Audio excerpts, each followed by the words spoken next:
السلام علیکم۔ Episode number 17۔ کی بورڈ پر سفید مخملی سی انگلیاں تیزی سے چل رہی تھیں۔ سنہری بالوں والی لڑکی کمپیوٹر کے میز کے آگے بیٹھی تھی۔ یہ چھوٹا سا کمرہ تھا جہاں ایک قطار میں بہت سے کمپیوٹر رکھے ہوئے تھے جن پر مختلف ریکارڈنگز چل رہی تھیں۔ یہ ریکارڈنگز کسی بیکری کی مختلف جگہ کی تھیں۔ ایک دم سے لڑکی کے سامنے موجود کمپیوٹر اسکرین پر ریکارڈنگ چلنے لگی۔ یہ بیکری کے باہر کے دروازے کی ریکارڈنگ تھی۔ سیاہ ہوڈی پہنے ایک لڑکا بیکری میں داخل ہو رہا تھا جس نے اپنا چہرہ مکمل طور پر ڈھانپ رکھا تھا۔ وہ بار بار اسکرین پر اسی ویڈیو کو آگے پیچھے کر کے دیکھ رہی تھی۔ کیا ہوا جیسیکا؟ عقب سے ابھرتی آواز پر وہ چونک کر پلٹی اور پھر گہری سانس خارج کی۔ گارڈ سوٹ میں ملبوس پول اس کے پیچھے کھڑا حیرت سے دیکھ رہا تھا۔ کچھ نہیں سر، مایوسی سے گہری سانس خارج کی بورڈ پر انگلیاں چلائیں اور اسکرین بند کر دی۔ تم آج پھر ریکارڈنگ چیک کر رہی ہو، بتاؤ کیا پریشانی ہے؟ شاید میں کوئی مدد کر دوں تمہاری۔ نہیں سر، فی الحال تو نہیں، لیکن بتاؤں گی، مسکرا کر کہا۔ کرسی کے بازو پر وزن ڈالے اٹھی اور پھر اپنی ٹوپی کو سر پر جماتی کمرے سے باہر نکل گئی۔ 2 سال سے لگاتار اسے کسی شخص کی طرف سے مالی مدد مل رہی تھی، لیکن حیرت کی بات تھی وہ خود کو مخفی رکھے ہوئے تھا۔ وہ ہر مہینے کسی مخصوص دن یا وقت پر نہیں آتا تھا اور ہمیشہ کسی کسٹمر کے ذریعے ایک پیکٹ اس تک پہنچاتا تھا جس میں بھاری رقم ہوتی تھی۔ دورانگ ولاس صبح کے 7 بجے مکمل خاموشی میں ڈوبا تھا۔ جویریہ نے کمرے سے باہر راہداری کو عبور کیا، لیکن اوپر جاتے زینوں کے پاس آ کر رک گئی۔ مسٹرڈ فراک پر رات والی سرخ شال اچھی طرح کندھوں کے گرد لپیٹے تھکے سے چہرے کے ساتھ وہ گردن ادھر ادھر گھما کر دیکھ رہی تھی جب عقب سے آواز سنائی دی۔ کچھ چاہیے آپ کو؟ وہ سرایت سے پلٹی۔ انل جاگنگ سوٹ میں ملبوس پیچھے کھڑا تھا، کمر کے دونوں اطراف پر ہاتھ رکھے حیرت سے پوچھ رہا تھا۔ مجھے وہ کچن میں جانا ہے۔ ارد گرد متلاشی نگاہیں دوڑاتے ہوئے جواب دیا۔ رات دیر تک چلنے والی تقریب کی وجہ سے وہ اپنی نیند پوری نہیں کر پائی تھی اور اب سر میں شدید درد نے چائے کی طلب کو اتنا بڑھا دیا کہ وہ بنا سوچے سمجھے کمرے سے باہر آ گئی۔ کچھ چاہیے تھا تو روزین کو انٹرکام کر دیتی۔ نہیں، وہ تو شاید 9 بجے اٹھتی ہے، اچھی بات نہیں اپنے چھوٹے سے کام کے لیے اسے جگاؤں۔ مبہم سی مسکراہٹ سجائے فوراً اسے انل کے مشورے کو رد کیا۔ گڈ، چلے دائنی طرف ہے کچن، میں لے چلتا ہوں، انل نے ہاتھ کے اشارے سے آگے بڑھنے کے لیے کہا۔ وہ سر اس بات میں ہلائے فوراً اس کی تقلید میں آگے بڑھی۔ لاؤنج سے ڈائننگ ہال گزرتے ہوئے وہ کچن کے دروازے کے سامنے رکا۔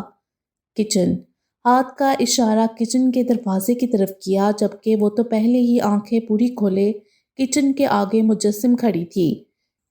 کچن تھا یا کیا، جدید طرز پر تیار ہر طرح کی سہولت سے لیس سفید ٹائلوں والا شیشے کی طرح چمکتا خوبصورت کچن تھا۔ تھینک یو، تشکر آمیز نگاہوں سے انل کی طرف دیکھ کر خوشی سے کہا۔ وہ اس بات میں سر ہلا کر پلٹا۔ اور رکیں، چائے پئیں گے آپ؟ جویریہ کی پکار پر وہ رکا اور پھر سے پلٹ کر اس سے پہلے کہ وہ کوئی جواب دیتا وہ معصومیت سے التجا کر گئی۔ پلیز پی لیں، دراصل مجھے لان میں جا کر پینی ہے، آپ ساتھ ہوں گے تو جھجک نہیں ہوگی۔ تیزی سے التجا کی وضاحت دی تو انل بے ساختہ ہنس دیا۔ وہ کتنے دن سے لان میں جانے کی خواہش مند تھی جس کی جھجک رات تقریب کی وجہ سے قدرے کم ہوئی، لیکن اب بھی اکیلے جانا عجیب لگ رہا تھا۔ بنا لیں، میں منہ ہاتھ دھو کر آتا ہوں۔ انل نے مسکراتے ہوئے حامی بڑھی تو وہ خوشی سے پوری بتیسی نکالے ہنس دی۔ تھینک یو، ابھی بناتی ہوں، آپ جلدی سے آ جائیں۔ پرجوش انداز میں وہ ڈیپ فریزر اور فریج کی لگی قطار کی طرف بڑھ گئی جبکہ انل کچن سے باہر جا رہا تھا۔ پھر دوران نے بتایا کہ آپ اسے کیسے ملی تھیں اور اس دن جذبات میں آ کر کیے جانے والے اس کے فیصلے سے اسے کیسے روکا تھا۔ انل نے مسکراتے ہوئے بات مکمل کی۔ لان میں سوئمنگ پول کے پاس لگی سفید کرسیوں پر وہ آمنے سامنے بیٹھے تھے۔ قالین کی طرح بچھی سبز گھاس پر شبنم چمک رہی تھی۔ سوئمنگ پول کا نیلا پانی یخ چلتی ہوا کے ساتھ اپنی تہہ پر لہریں بنا رہا تھا۔ بہت مشکل سے بچایا تھا میں نے انہیں، مت پوچھیں کیا ہوا تھا، مجھے اٹھا کر بلڈنگ سے نیچے پھینکنے والے تھے۔ جویریہ کی بات پر جہاں انل کی حیرت سے آنکھیں پوری کھلیں، وہیں بے ساختہ قہقہ امڈ آیا۔ کیا؟ بمشکل ہنسی کو بریک لگاتے ہوئے سوال کیا۔ ہاں سچ کہہ رہی ہوں، میں نیچے نہیں جا رہی تھی، ان کا بازو نہیں چھوڑ رہی تھی تو وہ مجھے اٹھا کر نیچے پھینکنے جا رہے تھے۔ اب کی بار تو انل کی ہنسی کا نہ رکنے والا دورانیہ تھا۔ جویریہ نے مسکراہٹ کو گہرا کیے غور سے دیکھا۔ وہ دل سے قہقہ لگا رہا تھا، حتیٰ کہ اس کے کندھے بھی ہل رہے تھے۔ وہ آج پہلی دفعہ انل کو ہنستے ہوئے دیکھ رہی تھی۔ آپ ہنستے بھی ہیں؟ بویں اچکائے عجیب سا سوال پوچھا۔ انل نے ہنسی کو قابو کیے حیرت سے دیکھا۔ وہ سنجیدہ بیٹھی تھی۔ مطلب ہاں ہنستا ہوں۔ اچھا، مجھے لگا دوران کے اتنا قریب رہنے والا انسان کیسے ہنس سکتا ہے۔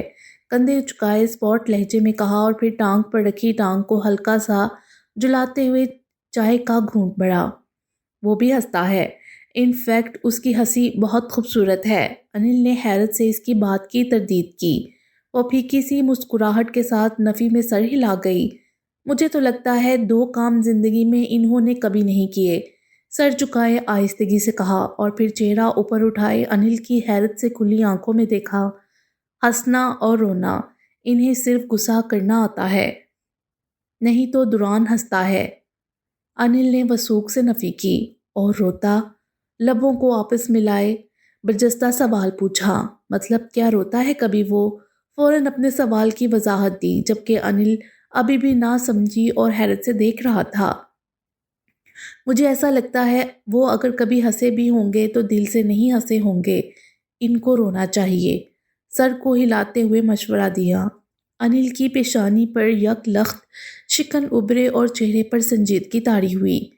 وہ بہت مضبوط انسان ہے، مضبوط انسان کبھی نہیں روتے، اور میں کبھی نہیں چاہوں گا کہ میں کبھی اس کی آنکھوں میں آنسو دیکھوں۔ میں دیکھنا چاہتی ہوں۔ پورے اعتماد لہجہ، انل کی بویں مزید اکٹھی ہوئیں۔ جس انسان نے آپ کی زندگی میں آنسو چن لیے ہوں، آپ اسے روتا دیکھنا چاہتی ہیں؟ اسٹرینج۔ انل نے لب باہر نکالے حیرت کا اظہار کیا۔ آپ کو کیوں لگتا ہے آنسو کوئی بری چیز ہے؟ انل نے جواب دینے کی بجائے چائے کا گھونٹ بھرا اور جواب طلب نگاہوں سے اسی کی طرف دیکھا۔ آنسو اللہ نے بنائے ہیں اور ہمارے جسم کے نظام میں ان کا بہت اہم کردار ہے۔ آنسو دل کے زخموں کو ناسور نہیں بننے دیتے۔ کپ کو دونوں ہاتھوں کی گرفت میں دھیرے سے گھماتے ہوئے وہ بڑے اعتماد سے اور ٹھہرے سے لہجے میں کہہ رہی تھی، جو لوگ اپنے دکھ، درد اور تکلیف میں آنسو بہا دیتے ہیں، اللہ ان کے دلوں کو نرم کر دیتا ہے۔ ان کے اندر کا سارا غبار، تکلیف آنسوؤں کی شکل میں بہہ جاتی ہے اور دل شفاف ہو جاتا ہے۔ مسکرا کر انل کی طرف دیکھا، جس کی پیشانی پر پڑے بل آہستہ آہستہ کم ہو رہے تھے۔ زحیز گیلی مٹی جیسا نرم، جس میں غم کے بعد آنے والی نئی خوشیوں کے بیچ میں سے بآسانی کوپنیں پھوٹ پڑتی ہیں۔ سامنے لان کے ایک طرف موجود سر سبز گھاس میں لپٹی پہاڑی کی طرف دیکھ کر کھوئے سے لہجے میں کہا۔ کپ میز پر رکھا اور اپنی جگہ سے اٹھی۔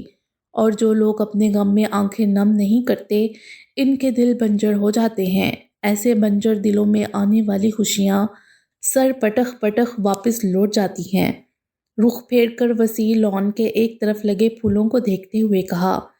انل اب بھی خاموش بیٹھا تھا، ہاتھوں میں کپ تھامے، اور اگر کبھی بھولے سے ان کے دل میں کوئی کوپن کھلنے بھی لگے تو وہ نوچ دیتے ہیں۔ آپ کے دوست کا دل بھی بنجر ہو چکا ہے۔ آپ اسے لاکھ ہنساتے ہوں گے، لیکن بنجر دلوں کے ساتھ صرف لب ہنسا کرتے ہیں، آنکھیں نہیں۔ 2 ٹوک لہجے میں کہتی ہوئی وہ پلٹی۔ انل اس کی بات پر مجسم اسے دیکھ رہا تھا۔ شال کو کندھوں کے گرد مزید لپیٹتی وہ قدم اب اندرونی ہال کی طرف بڑھائے ہوئے تھی، جبکہ انل اسی طرح بیٹھا تھا، مجسم کپ تھامے۔ ملک ہاؤس سبز اور سرخ چمکتے برقی کمکموں سے سجا رات کے اس اندھیرے میں گلی کے سب گھروں میں نمایاں تھا۔ گیٹ کھلا تھا اور لان میں سبز پھولوں اور سفید کلیوں سے سجا جھولا سامنے رکھا گیا تھا۔ جھولے کے سامنے قطار میں کرسیاں سجی تھیں۔ ایک طرف آواز میں بڑے بڑے اسپیکروں پر مہندی کے گانے بج رہے تھے تو دوسری طرف پورے ملک ہاؤس میں گہما گہمی جیسا سما تھا۔ فائقہ کی مہندی کی تقریب تھی جس میں قریبی رشتہ دار تقریب سے ایک دن پہلے ہی ملک ہاؤس پہنچ چکے تھے۔ مہندی سے کچھ دیر پہلے ہی سادگی سے نکاح کی رسم بھی ادا ہونی تھی کیونکہ لڑکے والوں کی ضد پر مہندی کی تقریب کے لیے وہ ان سب کو اپنے ساتھ اپنے تیار کیے ہوئے شادی ہال میں لے جانا چاہتے تھے۔ پورے گھر کی چہل پہل سے یکسر مختلف دوسری منزل کا یہ چھوٹا سا کمرہ تھا جس میں ایک عدد سنگل پلنگ اور ایک طرف دیوار کے ساتھ لکڑی کی کرسی میز لگا تھا۔ میز پر کتابوں کا ڈھیر لگا ہوا تھا۔ دوران غصے کی حالت میں پلنگ پر بیٹھا تھا جہاں سامنے اس کے نوٹس بکھرے ہوئے تھے۔ وہ پچھلے 1 سال سے خاندان تو کیا گھر کی بھی کسی تقریب میں شرکت نہیں کرتا تھا۔ آج فائقہ کی مہندی تھی اور وہ عام سی سیاہ ٹی شرٹ اور ٹراؤزر میں ملبوس اپنے نوٹس بنانے میں مگن تھا۔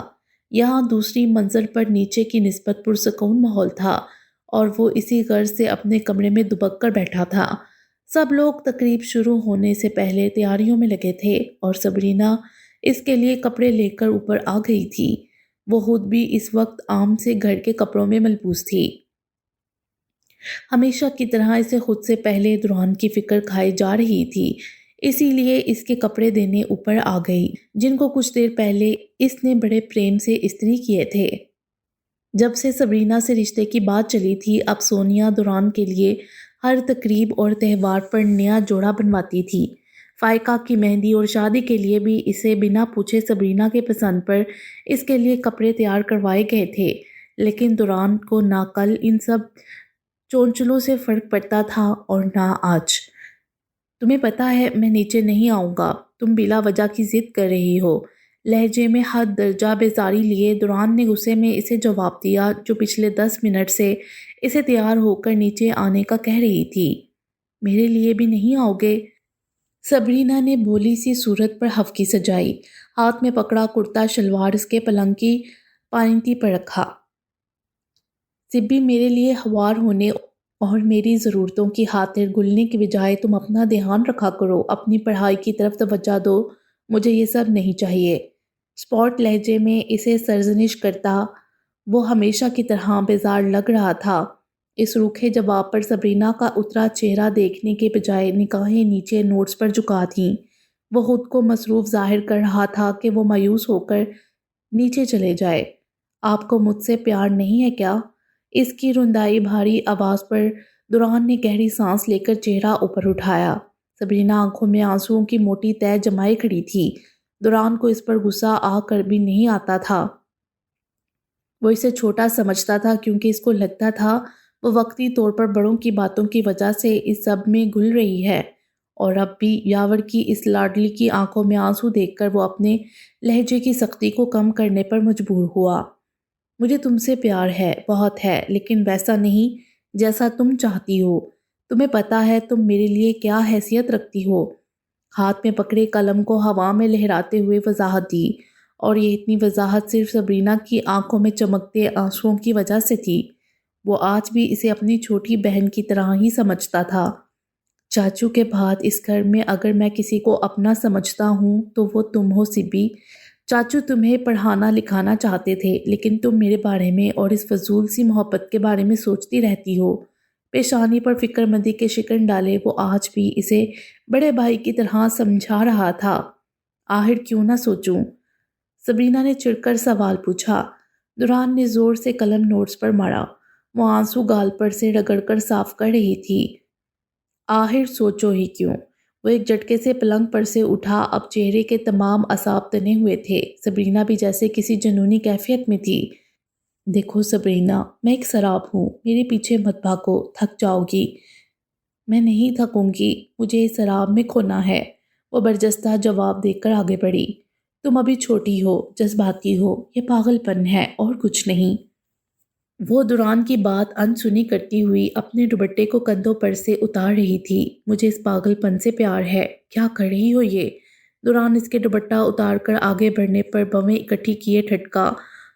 وہ دوپٹہ پلنگ پر پھینک کر دوران کے قریب اس کے سامنے آن کھڑی ہوئی۔ وہ کسی ٹرانس کی سی حالت میں تھی جس پر آج دوران کے گھورنے کا بھی کوئی اثر نہیں تھا۔ اس سے پہلے کہ دوران کچھ سمجھتا، وہ اچک کر دوران کے گلے کے گرد بازو حائل کیے اس کے سینے سے جا لگی۔ سبی، ہٹو پیچھے، پاگل ہو گئی ہو کیا؟ پیچھے ہٹو۔ دوران نے جھنجھلا کر گردن کے گرد اس کے بازوؤں کو دور کرنا چاہا۔ وہ اپنے دونوں ہاتھوں کی انگلیوں کو پھنسائے ایڑیوں کے بل اگلی جسارت کے لیے دوران کے چہرے کو اپنے چہرے کے قریب کر رہی تھی۔ پاگل تو بہت پہلے ہو گئی تھی، اب تو اس پاگل پن کی وجہ کو حاصل کرنا ہے مجھے، وہ سرگوشی میں کہتی ہوئی دوران کی مزاحمت کو ناکام کرنے کی کوشش میں لگی تھی۔ سر پر جیسے کوئی جنون سوار تھا۔ دوران جو جھنجھلا کر اس کی باہوں کی گرفت کو توڑ سکا تھا، سبرینا کے گریبان پکڑ کر جھٹکا دینے پر دونوں ایک ساتھ پلنگ پر گرے۔ وہ اپنی کمر کے گرد بندھی سبرینا کی باہوں کی گرفت سے گلتا ہوا اٹھتے ہی والا تھا جب دروازے پر چند قدموں کے رکنے کی آواز پر سر اوپر اٹھایا۔ طلعت اور اس کا شوہر عدنان کمرے کے دروازے میں کھڑے تھے۔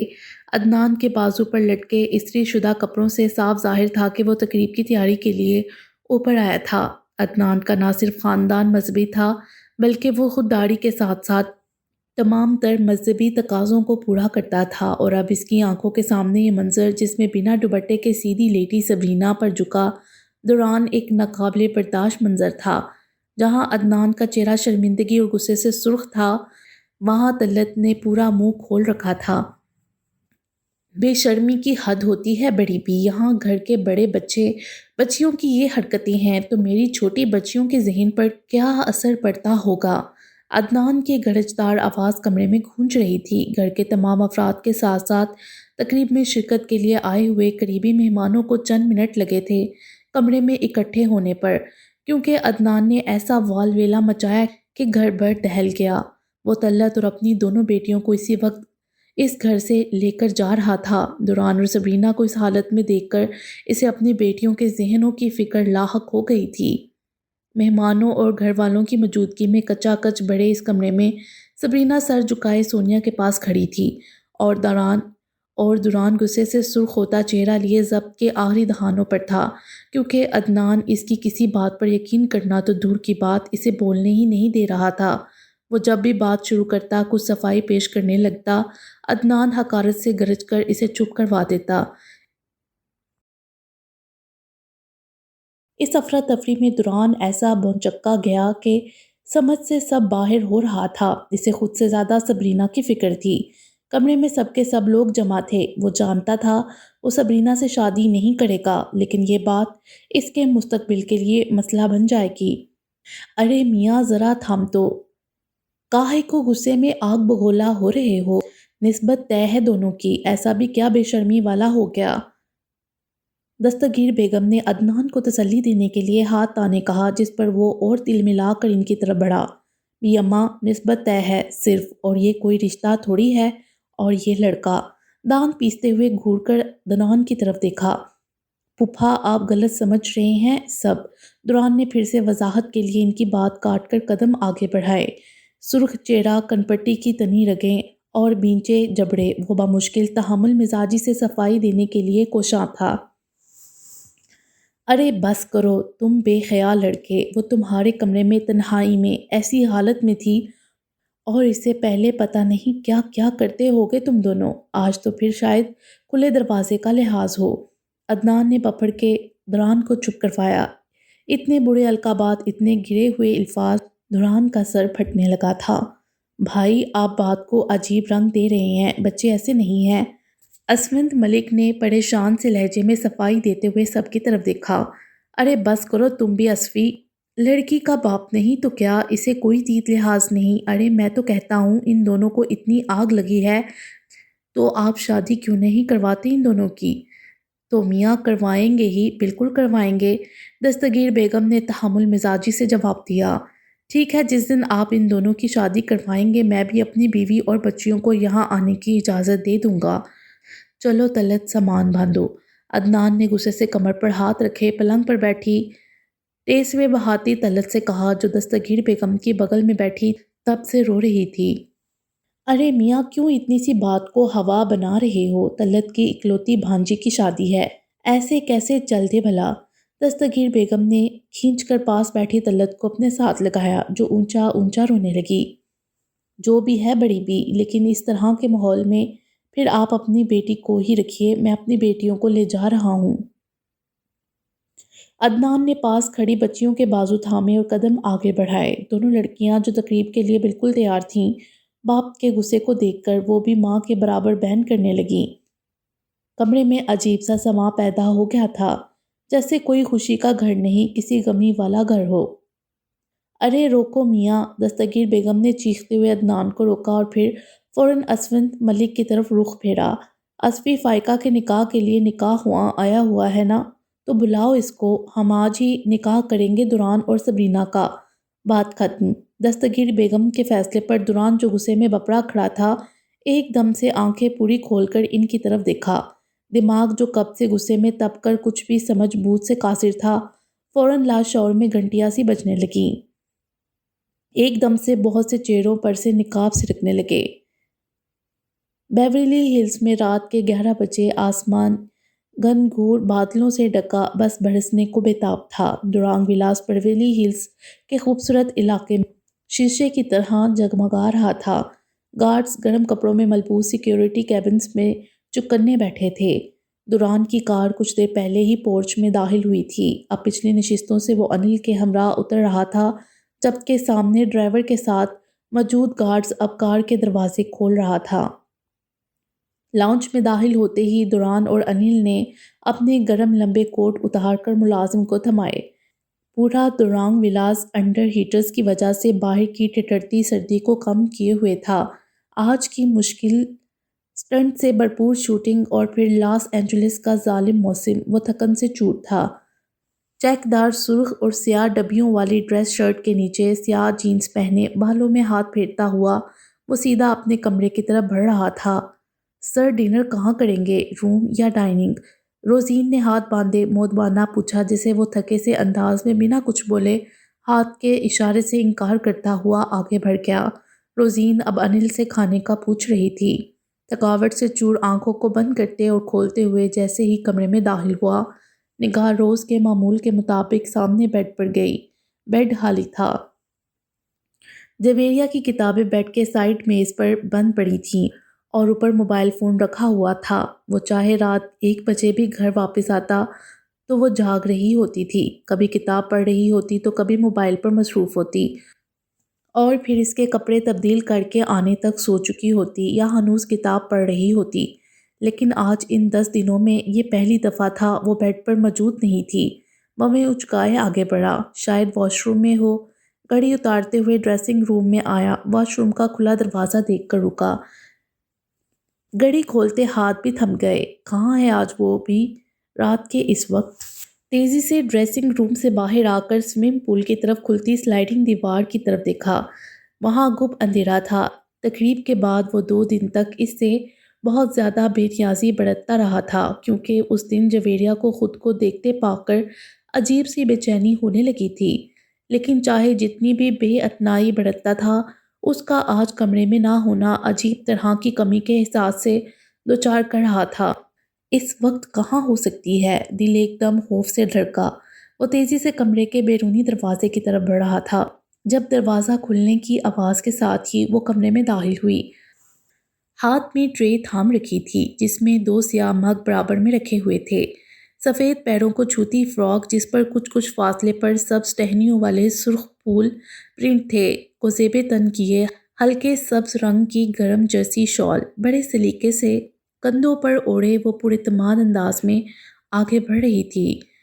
دوران جو اسے کمرے میں نہ پا کر مضطرب سا اس کو تلاش کرنے جا رہا تھا، اب اس کے سامنے آ جانے پر فوراً چہرے کے تاثرات تبدیل کیے۔ کچھ دوری پر رکھے نیلے گول کاؤچ پر بیٹھ کر جوتے اتارنے کے لیے سر جھکا دیا۔ جویریہ نے آہستگی سے ٹرے تھامے قدم آگے بڑھائے۔ جس وقت دوران کی کار پورچ میں داخل ہوئی، وہ اس وقت کچن میں موجود تھی۔ سردی کی شدت کی وجہ سے چائے پینے کی طلب پر وہ روزین کے ساتھ کچن میں گئی تھی۔ جس وقت دوران نے روزین کو کھانے کے لیے منع کیا، وہ اسے کچن سے دیکھ رہی تھی اور پھر اس کے تھکے سے انداز کے پیش نظر کیٹل میں ایک کپ اور دودھ انڈیل دیا۔ آپ کی چائے۔ دوران کے جھکے سر کے قریب وہ ٹرے تھامے کھڑی تھی۔ دوران نے حیرت سے چہرہ اوپر اٹھایا۔ وہ مسکرا رہی تھی، وہی قاتل مسکراہٹ جس پر نظر ٹھہر جائے۔ بالوں کی ڈھیلی سی پونی آج ایک طرف کندھے سے سامنے کر رکھی تھی، جبکہ اکا دکا لٹیں محسوس انداز میں گالوں پر جھول رہی تھیں۔ دوران کے خاموشی سے صرف گھورنے پر اس نے فوراً تھوک نگلا۔ اپنے لیے بنا رہی تھی، سوچا آپ بھی تھکے ہوئے آئے ہیں تو آپ کے لیے بھی بنا دی۔ بہت ہی اپنائیت بڑا لہجہ تھا۔ دوران کی 2 دن سے چائے سرد مہری عجیب کوفت میں مبتلا کر رہی تھی۔ دن میں چاہے وہ روزین، اسفند اور برہان کے ساتھ باتیں کر لیتی تھی، لیکن نہ جانے کیوں دل چاہتا وہ چاہے بات بھی نہ کرے، لیکن کم از کم اس کی آواز تو سنائی دے۔ آپ نے کیوں بنائی ہے چائے؟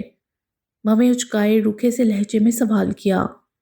اف اف، اتنی بے روحی کہیں ہٹلر ٹون میں نہ آ جائے کہ مجھ سے بنا پوچھے چائے بنانے والی تم ہوتی کون ہو؟ جویریہ نے دھیرے سے کانپتے دل پر قابو پایا۔ دراصل روزین کو یہ پاکستانی سٹائل میں چائے نہیں بنانی آتی، وہ ٹی بیگز والی بے سری سی چائے مجھے پسند نہیں۔ اعتماد کو بحال کرتے ہوئے بڑے ترنگ میں جواب دیا، دوستانہ مسکراہٹ کو گہرا کیا۔ میں چائے نہیں پیتا، بے روحی سے کہا اور نگاہوں کا زاویہ بدلے کاؤچ پر سے اٹھا۔ وہ جو سر پر کھڑی تھی فوراً پیچھے ہوئی۔ بدتمیز، اب بنا لائی ہوں تو پی لو، چاہے مروت سہی۔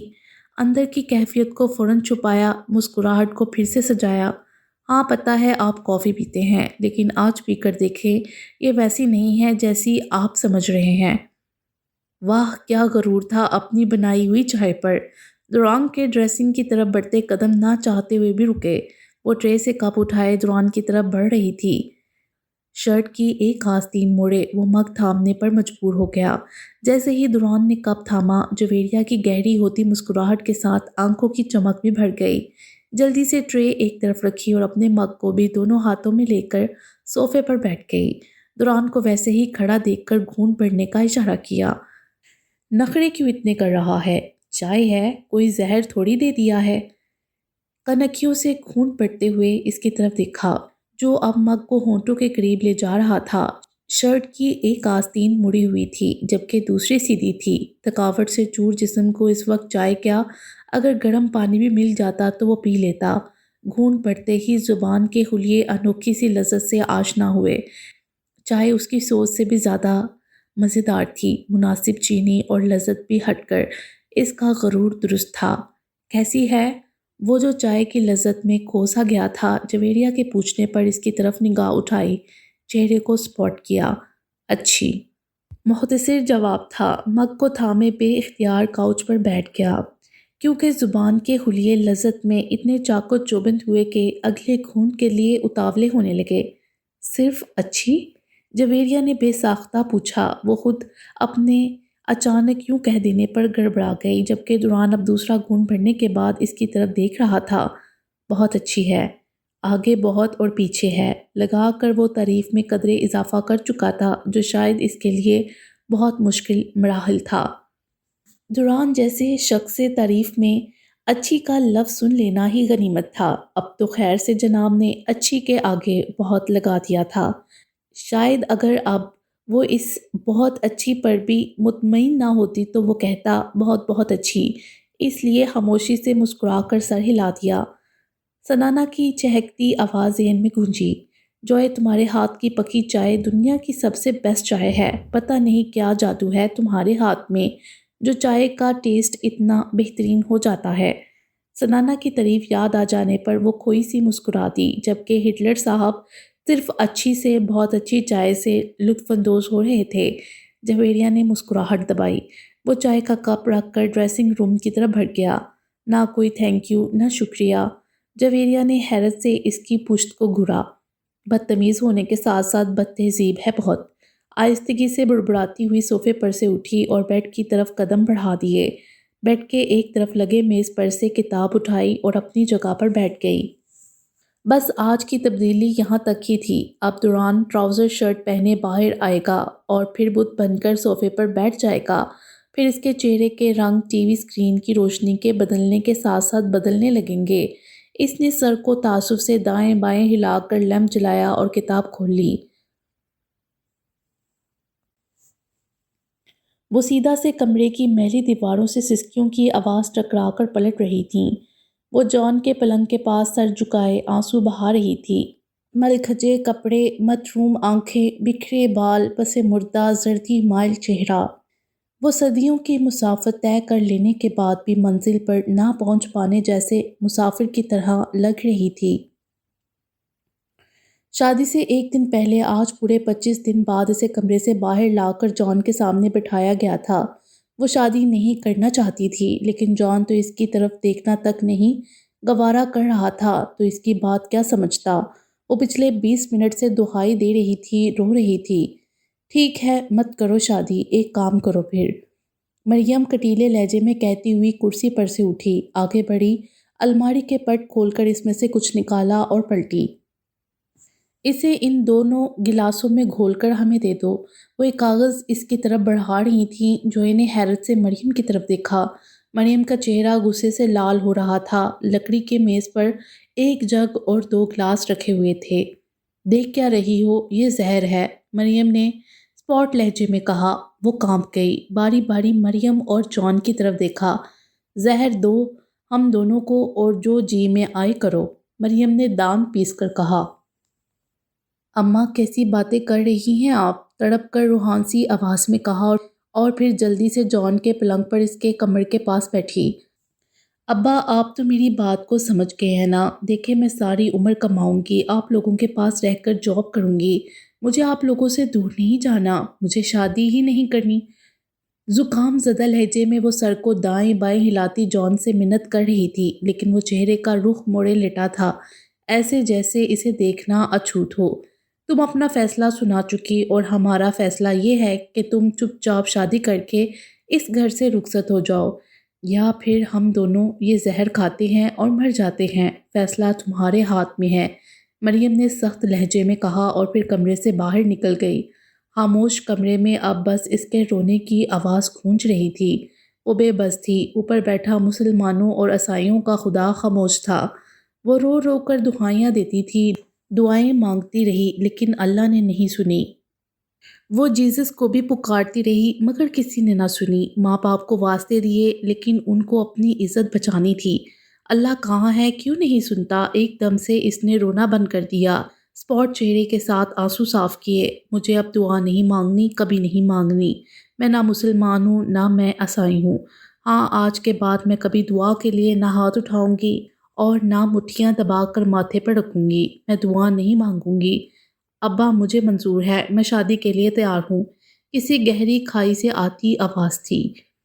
سرمئی ٹھنڈی شام اور دوران کے کمرے کے باہر کا یہ نظارہ کسی طلسمائی جگہ کا منظر پیش کر رہا تھا۔ نیلے شفاف پانی سے بڑا تیراکی کا تالاب اور سفید چمکتی ٹائلز والا برآمدہ کسی پرستان کے محل کا حصہ لگ رہا تھا۔ وہ گداز سے فوم میں لپٹی ہلکے گلابی رنگ کی پوشش والی کرسی پر بیٹھی تھی، زرد رنگ کے گرم پیروں تک آتے کوٹ پر ہلکے فیروزی رنگ کا سکارف نما صورت باندھے، شفاف چہرہ جس پر وضو کے بعد کی نرماہٹ اب بھی قائم تھی۔ وہ اس خوبصورت شام اور اس طلسماتی منظر کا حصہ لگ رہی تھی۔ آنکھیں موندے بار بار تجوید کے ساتھ ایک لفظ کو ادا کرنے کی کوشش کرتی۔ وہ جھنجھلائی ہوئی تھی، ہاتھ میں پکڑے موبائل میں چلتی ریکارڈنگ میں قاری اسے لفظ ادا کرنے کا طریقہ بتا رہا تھا اور پھر لفظ ادا کر رہا تھا۔ حلق کے اندر سے آواز نکالتے ہوئے ادا کریں۔ قاری طریقہ بتانے کے بعد تلفظ ادا کرتا تھا، اس کے بعد وہ تلفظ دہراتی، لیکن اس طرح نہیں ادا ہو رہا تھا جیسے قاری سمجھا رہا تھا۔ وہ بار بار اسی لفظ کی ریکارڈنگ کو پیچھے کر رہی تھی اور پھر لفظ کو ادا کر رہی تھی۔ دوران آج شوٹنگ سے دوپہر کو ہی واپس آ گیا تھا اور آ کر سو گیا تھا۔ اب اٹھا تو شام ہو چکی تھی۔ اس کی تلاش میں نگاہیں دوڑائیں تو وہ شیشے سے پار باہر بیٹھی نظر آئی، بکھرے بال، نیند سے بوجھل سوزش زدہ آنکھوں کے ساتھ وہ یک ٹک اسے دیکھتا کب دروازے تک آیا خبر نہیں ہوئی۔ ڈھیلی سی گول گلے والی سفید ٹی شرٹ اور سیاہ ٹراؤزر میں ملبوس وہ شدید سردی میں ساکن کھڑا تھا۔ وہ بار بار ایک لفظ کی ادائیگی غلط کر رہی تھی۔ جو اس سے درست نہیں ہو پا رہی تھی۔ جنجلائی سی وہ بار بار لفظ ادا کرتی اسے کسی سحر میں جکڑ رہی تھی۔ نہ چاہتے ہوئے بھی وہ ایک دم سے آگے بڑھا۔ اچانک پاس سے قدموں کی چھاپ پر جویریہ نے چونک کر آنکھیں کھولیں۔ دوران اس کے سامنے رکھی کرسی پر بیٹھ رہا تھا۔ وہ کب اٹھا کب یہاں آیا خبر نہیں ہوئی۔ وہ حیرت سے اس کے یوں پاس بیٹھنے کو دیکھ رہی تھی۔ ادھر دیکھو، میری طرف ایسے ادا کرنا ہے لفظ۔ دوران نے اس کے ہاتھ سے موبائل تھاما، بند کیا اور پھر تلفظ کی ادائیگی کی۔ وہ تلفظ ادا کرنے کے بعد اگلی 3 آیات کو تجوید کے ساتھ تلاوت کر رہا تھا۔ آنکھیں بند تھیں اور اس کی خوبصورت آواز اس ٹھنڈے برآمدے میں گونج رہی تھی۔ اس کے سامنے بیٹھی وہ حیرت کے سمندر میں غوطہ زن تھی۔ بکھرے بال، آدھی آستین کی ٹی شرٹ پہنے وہ ٹھٹرتی سردی میں اس کے سامنے بیٹھا پوری طرح محو تلاوت کر رہا تھا۔ آنکھیں موندی ہوئی تھیں، گھنی پلکیں خوبصورت چہرے پر بند تھیں۔ حرف اتار چڑھاؤ کے ساتھ اس کے منہ سے نکل کر فضا میں گھل رہا تھا۔ اسے پتہ تھا کس حرف کو کب جوف دہن، حلق، زبان اور ناک سے ادا کرنا ہے۔ جویریہ کو اپنے جسم کے تمام رونگٹے کھڑے ہوتے ہوئے محسوس ہو رہے تھے۔ یہ ایک سحر تھا، طلسم تھا۔ اس کی آواز کانوں سے گزر کے اس کے دل پر اثر کر رہی تھی۔ وقت کے رکنے جیسا احساس تھا۔ ریڑھ کی ہڈی میں سنسناہٹ تھی۔ ایسا احساس تھا جیسے کوئی اعصاب پر ٹھنڈی پھوار برسا رہا ہو۔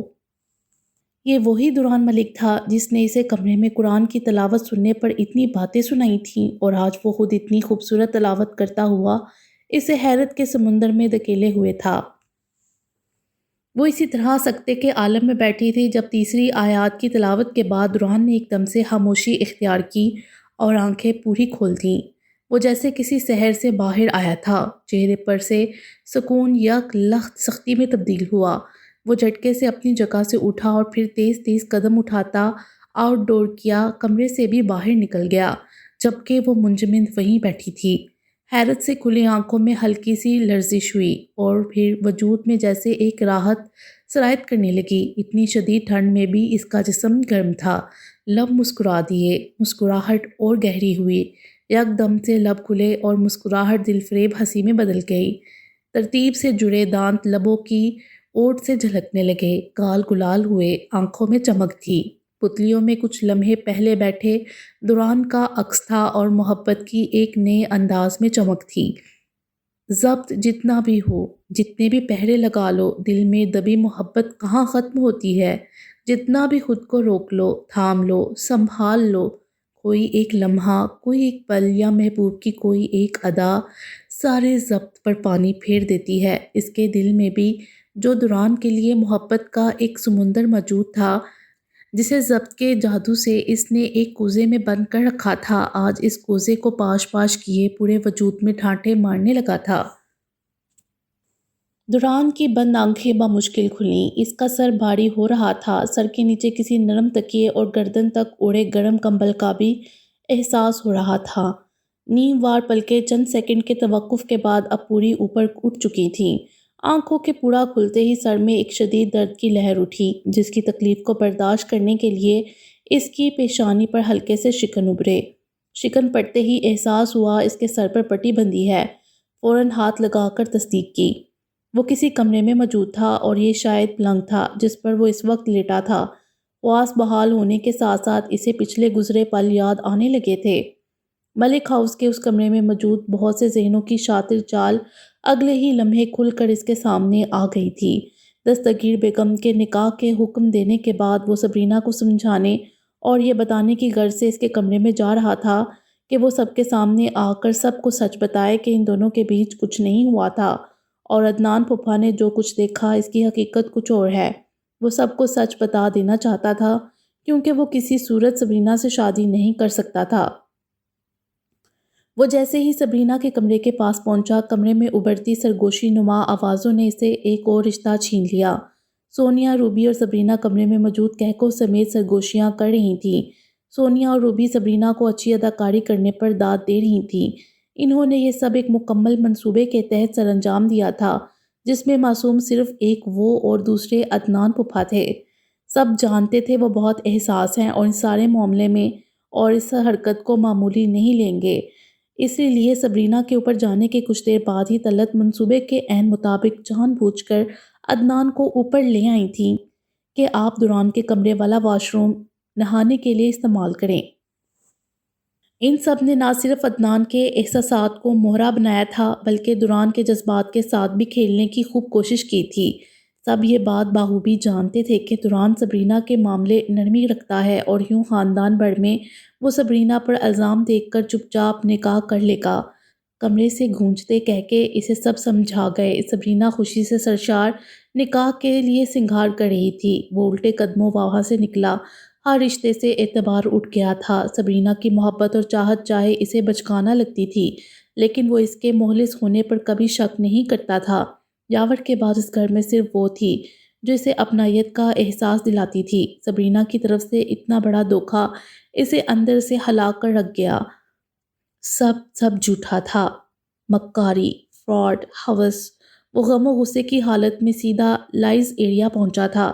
زندگی بے معنی لگنے لگی تھی۔ کل تک یہ لگتا تھا کہ کوئی ایسا رشتہ ہے جو اس کے ساتھ دل سے مخلص ہے، لیکن سبرینہ نے سب کے ساتھ مل کر یہ گھٹیا چال چلی اور اس کے اندر رشتوں کو لے کر جو کچھ احساس باقی تھا درہم برہم ہو گیا۔ انل کراچی میں نہیں تھا، وہ شاید حیدرآباد اپنے ماموں کی طرف گیا ہوا تھا۔ کچھ سمجھ نہ آنے پر وہ عمارت کی چھت پر آ گیا تھا اور اس دن دل کو چھلنی کرتے ان جذبات کی رو میں بہہ کر وہ 21 سالہ دوران چھت سے کود جاتا اگر وہ لڑکی بروقت وہاں پہنچ کر اسے نہ بچاتی۔ وہاں سے نکل کر جب تک وہ ملک ہاؤس واپس پہنچا وہاں شادی کے سلسلے میں لائے گئے ملازمین کے علاوہ کوئی موجود نہیں تھا۔ سب فائقہ کی مہندی کے لیے شادی ہال جا چکے تھے۔ نہ جانے نکاح کے وقت اسے گھر میں نہ پا کر کیا قیامت برپا ہوئی ہوگی، لیکن اسے اب ان سب باتوں سے کوئی لینا دینا نہیں تھا۔ وہ سیدھا اپنے کمرے میں گیا اور چند کپڑے بیگ میں بھر کر گھر سے باہر نکل گیا۔ شاید اس وقت میں انل ہوتا تو اسے سنبھال لیتا، لیکن اب ہر رشتے سے ہر ناطے سے اعتبار ختم ہو گیا تھا۔ کراچی سے وہ آخری اسٹیشن تک کی ٹکٹ لے کر بیٹھا اور 15 گھنٹے کی طویل مسافت کے بعد لاہور اسٹیشن پر اترا۔ بنا سوچے سمجھے گھر سے نکل آیا تھا، یہاں کوئی ٹھکانہ نہیں تھا۔ بھوک، سفر اور ذہنی دباؤ کی وجہ سے سر چکرانے لگا تھا۔ اسٹیشن کے بینچ پر بیٹھے بیٹھے کب رات سے صبح اور پھر صبح سے شام ہوئی پتہ نہ چلا۔ بھوک کی شدت اتنی بڑھی کہ وہ بے اختیار بینچ سے اٹھا۔ اسٹیشن سے باہر ہجوم کے بیچ میں سے گزرتا ہوا جب وہ سڑک پر پہنچا تو اس سے پہلے کہ کوئی ٹیکسی یا رکشہ لیتا آنکھوں کے آگے چھا جانے والے اندھیرے کے باعث لڑکھڑایا اور سڑک پر تیزی سے آتی کسی گاڑی سے بری طرح ٹکرا گیا۔ اتنے گھنٹے بھوکے رہنے اور منجمد ہو کر ایک جگہ بیٹھے رہنے کے باعث اس کا مضبوط جسم بھی لاغر ہو چکا تھا۔ آخری منظر جو اس کی آنکھوں نے دیکھا اس میں کچھ لوگ اس پر جھکے ہوئے تھے۔ اب جب آنکھ کھلی تو سب یاد آ جانے پر وہ حیرت سے ارد گرد دیکھ رہا تھا۔ یہ کسی گھر کا درمیانی سائز کا کمرہ تھا جس میں ہر چیز بڑے سلیقے سے سجی تھی۔ پلنگ سے کچھ دوری پر دیوار کے ساتھ لگی 3 کرسیوں کے آگے میز رکھا ہوا تھا۔ ایک طرف کتابوں کا بڑا سا ریک تھا جس میں ان گنت کتابیں بڑے سلیقے سے رکھی ہوئی تھیں۔ لکڑی کی 2 پٹ والی الماری ایک طرف دیوار سے لگی تھی۔ بند کھڑکی پر سفید پردے لٹک رہے تھے اور لکڑی کا گرے میرون رنگ کا 2 پٹ والا دروازہ بند تھا۔ وہ نگاہیں گھما کر کمرے کا جائزہ لینے میں مصروف تھا جب دروازہ کھول کر ایک عمر رسیدہ شخص کمرے میں داخل ہوا۔ بڑے میاں سر پر نماز کی ٹوپی رکھے، سینے تک آتی سفید داڑھی اور منور چوڑی پیشانی پر بنا محراب سجائے، دوران کی طرف دیکھ کر بشاشت سے مسکرائے۔ ہاتھ میں اسٹیل کا بڑا گلاس تھام رکھا تھا۔ سفید قمیض شلوار اور ٹہنے سے اوپر کی ہوئی شلوار بڑی طمانینت سے سانس لیتے ہوئے آگے بڑھے۔ کیسے ہو بیٹا؟ اپنائیت بڑا پرسکون لہجہ تھا۔ انہوں نے ہاتھ میں پکڑا گلاس میز پر رکھا۔ دوران حیرت سے دیکھتے ہوئے فوراً بستر سے اٹھنے کے لیے اوپر ہوا۔ سر میں شدید لہر اٹھی۔ اٹھنے پر احساس ہوا چوٹ صرف سر پر نہیں ٹانگ پر بھی لگی ہے۔ خود مت اٹھو بیٹا، چوٹ گہری ہے۔ بڑے میاں نے فوراً آگے ہو کر کندھا تھام لیا، پھر تکیے کے سہارے سے دوران کے بیٹھنے میں مدد کی۔ اسے بٹھانے کے بعد وہ مڑے اور میز پر سے گلاس اٹھانے کے بعد پلٹے۔ لو دودھ پیو، گرم ہے۔ گلاس دوران کی طرف بڑھایا۔ بڑا ہی جاذب نظر چہرہ تھا۔ دوران نے اسپاٹ چہرے کے ساتھ ان کے سراپے کا جائزہ لیا۔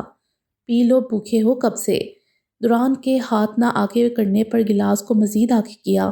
دوران نے ایک نگاہ اٹھائی ان کے چہرے پر ڈالی اور پھر ایک نگاہ گلاس پر۔ لو پی لو، شاباش۔ وہ باضد تھے۔ دوران نے ہاتھ بڑھا کر گلاس تھام لیا۔ دودھ نیم گرم تھا۔ بھوک کی شدت سے واقعی برا حال تھا۔ آہستگی سے گلاس منہ سے لگایا۔ دودھ میں مناسب میٹھا تھا اور اس وقت جس حالت میں وہ موجود تھا یہ دودھ دنیا کا سب سے بہترین مشروب لگ رہا تھا۔ بڑے میاں کمرے سے باہر چلے گئے تھے اور جیسے ہی اس کا دودھ کا گلاس ختم ہوا وہ پھر سے کمرے میں داخل ہوئے۔ اب کی بار ان کے ہاتھوں میں کچھ پلاسٹک کی ٹوکریاں اور ہاتھ میں مٹروں سے بڑا شاپر تھا۔ ٹوکریاں میز پر رکھ کر وہ دوران کی طرف پلٹے اور اس کے ہاتھ سے گلاس تھاما۔ بہت ناراض ہو زندگی سے؟ مسکراتے ہوئے سوال کیا۔ دودھ کا گلاس میز پر رکھا اور اسی مسکراہٹ کے ساتھ دوران کی طرف دیکھا۔ نہیں، مختصر جواب تھا لیکن ان کے سوال پر حیرت ہوئی۔ تو پھر گھر والوں سے ناراض ہو؟ نہیں، ایسی بات نہیں، دوران نے اسپاٹ لہجے میں بیزاری سے جواب دیا۔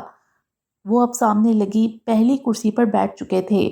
ٹوکریاں میز پر سجا کر مٹروں سے بڑا شاپر کھلا۔ پھر کیسی بات ہے؟ کچھ تو ہے برخوردار۔ صبح سے اسٹیشن پر سر جھکائے بیٹھے بیٹھے رات کر دی۔ کیا کوئی منزل نہیں ہے؟ دوران نے چونک کر ان کی طرف دیکھا۔ بڑے میاں کے چہرے پر گہری مسکراہٹ تھی۔ وہ کیسے یہ سب جانتے تھے؟ نہیں، حیرت میں ڈوبی آواز ابھری۔ منزل تو ہوگی، بس تم راستہ بھٹک گئے ہو۔ وہ مٹر نکال کر ٹوکری میں رکھ رہے تھے۔ دوران خاموش حیرت سے ان کی طرف دیکھ رہا تھا۔ کوئی بات نہیں، بھٹک جاتے ہیں اکثر ہم لوگ، انسان ہیں، ہو جاتا ہے ایسا بھی، پر اسی راستوں میں گھن چکر مت بنے رہنا۔ منزل کی شناخت ضروری ہے بیٹا۔ سر کو ہلاتے ہوئے وہ بڑے جذب سے سمجھا رہے تھے۔ آپ کون ہیں؟ کیسے پتا کہ میں اسٹیشن پر؟ پریشان نہ ہو، اسٹیشن کی مسجد کا امام ہوں اور ساتھ وہاں اسلامی کتب کا بک سٹال لگاتا ہوں۔ تمہیں دیکھ رہا تھا صبح سے، سر جھکائے بیٹھے تھے۔ رات کو جب میں دکان بند کر کے گھر کے لیے روانہ ہونے لگا تم آگے آگے تھے اور دیکھتے ہی دیکھتے بے ہوش ہو کر گر پڑے۔ پہلے ہسپتال لے گیا، پھر پٹیاں کروا کر گھر لے آیا۔ نیم بے ہوشی میں تھے تم، اس لیے کچھ یاد نہیں تمہیں۔ وہ مٹر چھیلتے ہوئے ٹھہرے سے متوازن لہجے میں اسے آگاہ کر رہے تھے۔ دوران نے ناگواری سے خود پر اوڑھے گہرے برے رنگ کے کمبل کو دیکھا۔ اچھا چلو چھوڑو یہ ساری باتیں، ذرا اپنے ابا کا نمبر دو، بہت پریشان ہوگا بیچارہ۔ ہاتھوں کو پاس پڑے کپڑے سے پونچھتے ہوئے وہ اب میز پر پڑا اپنا موبائل فون اٹھا رہے تھے۔ دوران نے کوئی جواب نہیں دیا۔ اچھا چلو اماں کا نمبر دے دو، وہ تو بھوکی ہوگی بیچاری، پریشان ہو رہی ہوگی۔ دوران کے جواب نہ دینے پر وہ اپنی ہی قیاس آرائی لگا کر اگلا سوال کر رہے تھے۔ اب کی بار تو دوران کی پیشانی پر ان گنت پل پڑے۔ نہیں ہے دونوں اس دنیا میں، لب بھینچے اسپاٹ لہجے میں جواب دیا۔ بڑا بھائی یا بہن، وہ بلا کے ڈھیٹ انسان واقع ہوئے تھے۔ دوران نے کوفت سے دیکھا۔ میرا کوئی نہیں ہے اس دنیا میں۔ اب کی بار ناگواری سے جواب دیتا وہ پلنگ سے اٹھنے کی خاطر کمبل کو اپنے اوپر سے ہٹاتا ہوا سیدھا ہوا، لیکن ٹانگ پر شاید زخم زیادہ گہرا تھا۔ ایک آہ نکلی منہ سے۔ اٹھو مت، اٹھو مت، نہیں اٹھا جائے گا بچہ، زخم گہرا ہے۔ وہ مٹر کا چھلکا میز پر پھینکتے تیزی سے اٹھ کر اس تک آئے، لیکن دوران انسنی کرتا ٹانگیں پلنگ سے نیچے اتار چکا تھا۔ مجھے جانا ہے۔ اس زخم کی پرواہ نہیں مجھے، درد نہیں ہوتا۔ لب بھینچے، پیشانی پر گہرے ہوتے شکن کم کیے۔ ٹھیک کہہ رہے ہو، چلو اس زخم کا نہ سہی، جو اندر زخم لگے ہیں ان کے بڑھنے تک رک جاؤ۔ کندھے پر دباؤ ڈالے بڑے میاں اس کے سر پر کھڑے تھے۔ پتہ ہے مجھے، نہ کوئی گھر ہے تمہارا اور نہ کوئی منزل، میں بھی اکیلا ہوں۔ کوئی دقت نہیں، جب تک چاہو رک سکتے ہو یہاں۔ آپ کو نہیں ہوگی، لیکن مجھے ہے دقت، ناگواری سے کہا اور اپنے جوگرز کی تلاش میں نگاہ دوڑائی۔ معلوم ہے تمہاری دقت، وہ خفیف سا کہکا لگائے اپنی داڑھی پر ہاتھ پھیرنے لگے۔ دوران نے چونک کر ان کی طرف دیکھا۔ جوان پانچوں انگلیاں برابر نہیں ہوتی، دنیا میں موجود ہر انسان کو ایک ہی ترازو میں نہیں تولا کرتے۔ بڑی محبت سے انہوں نے اپنا بوڑھا ہاتھ آگے کرتے ہوئے کہا۔ دوران اب ان کے چہرے کی طرف دیکھ رہا تھا۔ بیٹھ جاؤ، باہر بہت سردی ہے، یہ کراچی نہیں لاہور ہے، بڑی اپنائیت سے کہا۔ دوران نے پھر سے آنکھیں سکیڑیں۔ وہ کیسے جانتے تھے وہ کراچی سے ہی آیا ہے؟ آپ کو کیسے پتا؟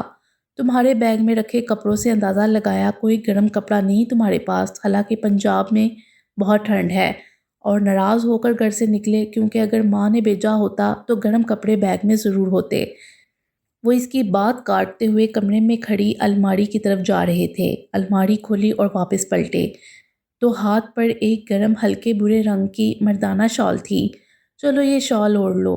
شال لا کر دوران کے پاس کھولتے ہوئے کہا، لے لو بھائی، لے لو، بالکل نہیں ہے، اس عید پر میری بیٹی نے تحفہ بھیجا تھا۔ دوران کے ہاتھ آگے نہ بڑھانے پر مسکرا کر کہا۔ دوران نے آہستگی سے شال تھامی اور کندھوں پر ڈال لی۔ بڑے میاں نے ہاتھ کے اشارے سے اسے پلنگ پر بیٹھنے کے لیے کہا اور خود میز کی طرف بڑھ گئے۔ ان کی شخصیت میں کچھ تو ایسا تھا، وہ ان کی ضد کے آگے گھٹنے ٹیک چکا تھا۔ دو بیٹیاں ہیں میری، ماشاءاللہ دونوں اپنے اپنے گھر کی ہیں، اور زوجہ پچھلے سال ناراض ہو کر اکیلا چھوڑ گئیں، تب سے بس ہم دو رہتے ہیں یہاں۔ وہ کرسی پر بیٹھتے ہوئے بتا رہے تھے۔ دوران چادر اوڑھے پلنگ پر بیٹھ چکا تھا۔ دو مطلب وہ اکیلے نہیں تھے، ساتھ کوئی اور بھی تھا، لیکن وہ کون اگر بیوی نہیں ہے تو؟ دوران نے دروازے کی طرف دیکھا، جہاں پردے کے پیچھے سے سنسان برآمدہ نظر آ رہا تھا۔ مت تلاش کرو، دوسرا اس آنکھ سے دکھائی نہیں دیتا، وہ ہر جگہ ہے۔ ان کی بات پر دوران نے چونک کر چہرے کا رخ ان کی طرف موڑا۔ وہ مسکرائے۔ ہم دو مطلب میں اور میرا اللہ، جو ہر انسان کی شاہ رگ سے بھی زیادہ قریب ہے۔ جب کسی کا کوئی نہیں ہوتا تب وہ ہوتا ہے، اور اس کا ہونا ہی حقیقت ہے، باقی تو سب فانی ہے، سب چھوڑ دیتے ہیں۔ بڑی گہری بات تھی۔ ان کے چہرے کی چمک اور ذہن کی پاکیزگی دوران کو جکڑ رہی تھی۔ میرے بارے میں جو سوچ رہے ہو وہ درست ہے، تسلی رکھو، آرام کرو، ابھی کچھ دیر میں کھانا بن جائے گا، مٹر گوشت بہت مزے کا بناتا ہوں میں۔ مٹروں والی ٹوکری کو اٹھائے وہ کھڑے ہوئے اور پھر کمرے سے باہر نکل گئے۔ دوران نے حیرت سے چند سیکنڈ خالی کمرے کی اس کرسی کو گھورا جہاں کچھ دیر پہلے وہ بڑے میاں بیٹھے تھے، پھر آہستگی سے آنکھیں موند لیں اور سر تکیے سے ٹکا لیا۔ شاید کمرے کے پاس ہی کچن تھا، اس لیے برتن بجنے کی آوازیں صاف سنائی دے رہی تھیں۔ اچانک تلاوت کی خوبصورت آواز ابھری۔ دوران نے پٹ سے آنکھیں کھولیں۔ بڑے میاں کچن میں کھانا بناتے ہوئے سورۃ ملک کی تلاوت کر رہے تھے۔ دوران نے آج سے پہلے اتنی خوبصورت تلاوت اپنی پوری زندگی میں کبھی نہیں سنی تھی۔ اس کے جسم کا رواں رواں کان بن گیا تھا۔ ریڑھ کی ہڈی میں ایک نرم میٹھی سی سنسناہٹ ابھرنے لگی۔ کانوں میں پڑتی تلاوت کی آواز سیدھی دل پر اثر کر رہی تھی۔ اچانک ایسا محسوس ہونے لگا جیسے تنے اعصابوں کو کوئی نرماہٹ سے دبا رہا ہو۔ اس کی آنکھیں بند ہونے لگیں۔ اب باقی سب آوازیں مدھم ہو گئی تھیں، بس تلاوت گونج رہی تھی۔ باقی انشاءاللہ اگلی ویڈیو میں۔ امید ہے آپ کو یہ ویڈیو پسند آئی ہوگی۔ ہمارے چینل کو سبسکرائب کریں اور بیل آئیکن کو پریس کر دیں ہمارے چینل کی لیٹسٹ اپڈیٹس حاصل کرنے کے لیے۔ شکریہ۔